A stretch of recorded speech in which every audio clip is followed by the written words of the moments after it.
Tanto no capítulo de mediação, de negociação, eu vou falar um pouco aquilo que é a experiência de Moçambique, como é que nós chegamos até a esta fase de intercâmbio com Angola, intercâmbio através da GEPAD. E eu vou falar da organização que eu pertenço, que é a PROPAS. PROPAS é a Associação Instituto de Promoção de Paz, criada em 1998 e reconhecida pelo governo de Moçambique em 2003. Ela é de âmbito nacional e tem o seu grupo-alvo, o combatente e a comunidade. O que faz a PROPAS? As suas áreas de intervenção é a capacitação de resolução e transformação de conflitos, mediação de conflitos, a sensibilização e identificação dos esconderijos de arma, porque nós viemos fase da guerra de 16 anos, fizemos também a educação e ação para a paz, e fizemos e observamos também o equilíbrio de gênero, porque a nossa guerra também existia lá as mulheres, que era a Frelimo, que era a Renamo, e nós cuidamos esta fase.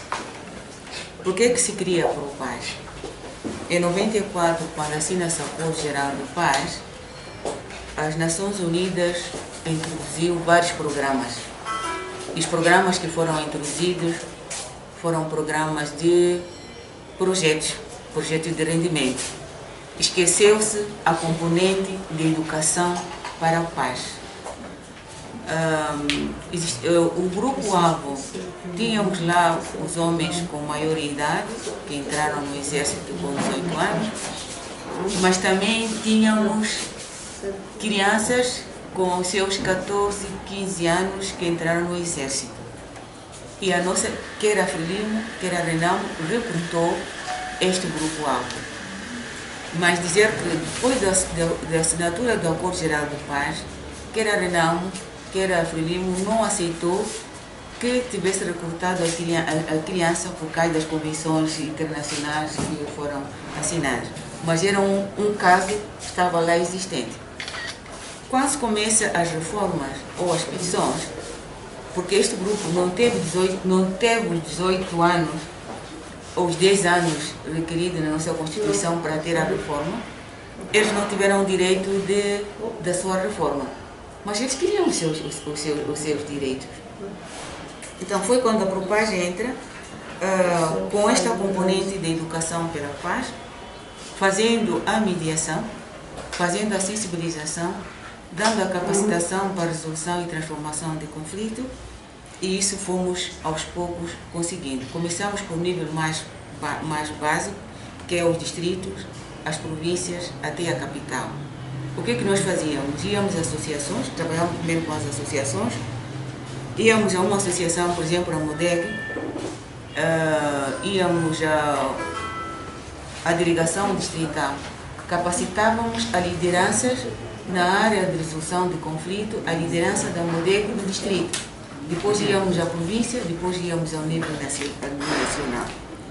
Porque isso, por causa dos acordos em 92, havia muitos compromissos de terra, de casa, muitos compromissos. Isso não se cumpriu. O que faziam as delegações provinciais distritais? Fechavam as ruas e punham de refém um administrador. Administrador aqui em Angola, não sei como é que se chama, não sei se é administrador mesmo. Municipal. Então punham de refém enquanto não ligasse para a sede ou para a capital, nós não vamos te libertar. Nós queremos aquilo que foi acordado no Acordo de Assinaturas de Roma. Mas com as nossas capacitações isso foi se ultrapassando, porque não só punham de refém o administrador, mas também fechavam as ruas. E aí meus carros circulavam, etc, etc. Fomos dando essas capacitações ao nível da sede nacional. De repente, os membros não concordavam com aquele presidente, chegavam, fechavam as instalações e ficavam com as chaves.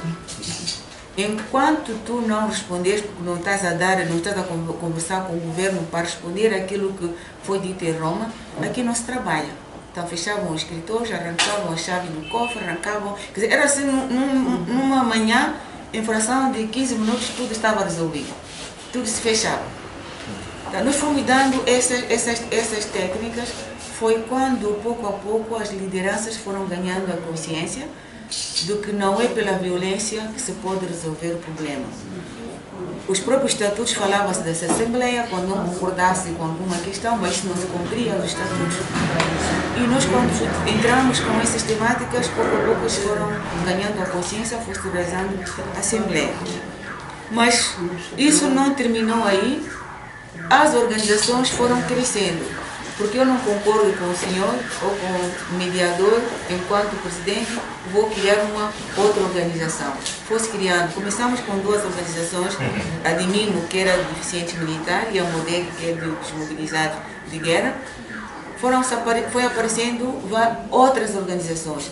Neste momento temos 15 organizações.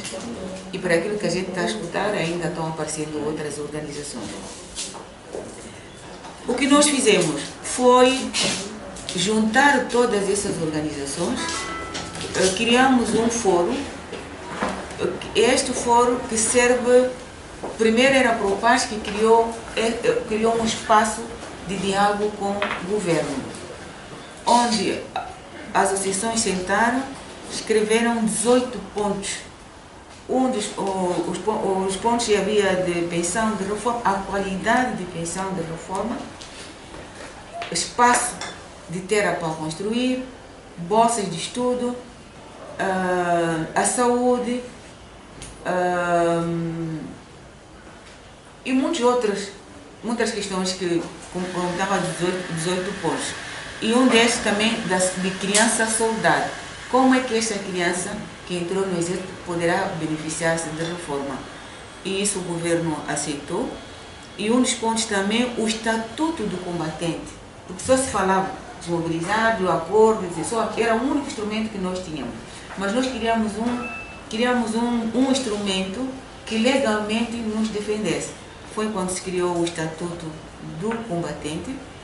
Foi quando se criou, também exigiu-se a criação do Ministério dos Combatentes, porque o ministério que se tinha lá na altura era o Ministério dos Antigos Combatentes, os que lutaram pela libertação.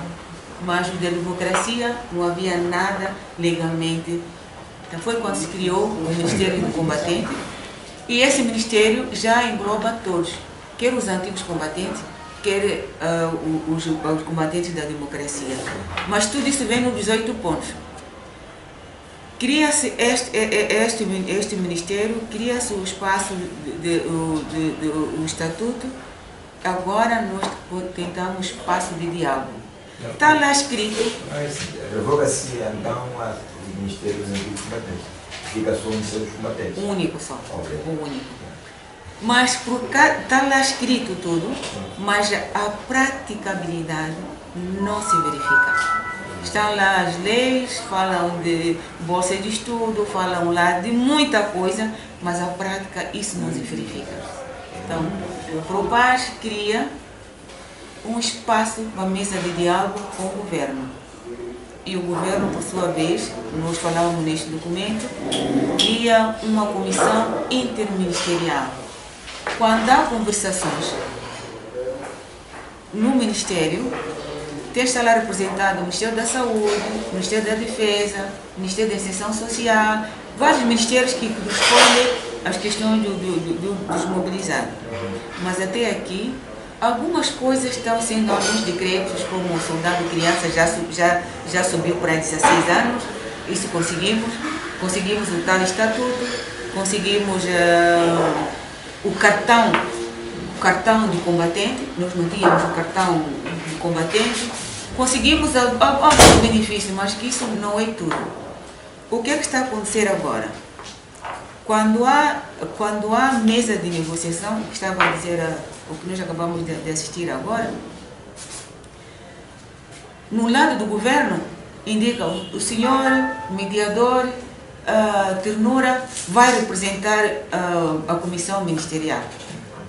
e o grupo desmobilizado, o nosso grupo dos combatentes, vem, sentam. Mas antes de irmos à mesa de negociação, o que nós verificamos é que o governo manda os seus agentes para escutar, porque nós temos tido reunião de concertação, o que é que se discutiu, o que é que vão discutir na mesa de negociação. Por causa da pobreza, também falamos aqui, é dado um dinheirinho que não é nada, e quando chegamos na mesa, está tudo. Então, foi daí que o Propaz mais uma vez entra. Nós capacitamos o grupo para, quando chegarmos à mesa, conseguirmos falar com toda a franqueza, com toda a certeza, e também observamos quem é que vai na mesa de negociação.